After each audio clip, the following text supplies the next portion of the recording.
After you roll out a sheet, so I use a 3-inch round cutter.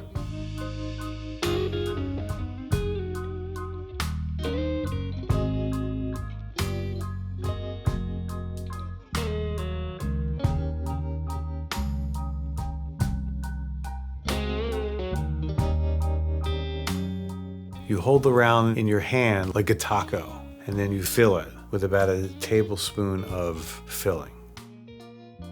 Now you squeeze one side, not in the middle, a little bit off, and then you push in and then squeeze the other side. And then you make the same exact motion over and over, always overlapping the sides, slowly braiding the ravioli.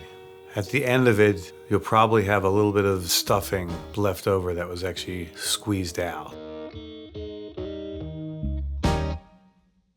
But you pinch and then you push in and then you pinch again, always coming out a little farther than the previous one. But you see how the edge comes over the other one, and then I push it in, squeezing the filling, then I fold, lift and press, fold again. And then at the very end, see you'll have a little bit of stuffing left over, remove that, and then squeeze the end.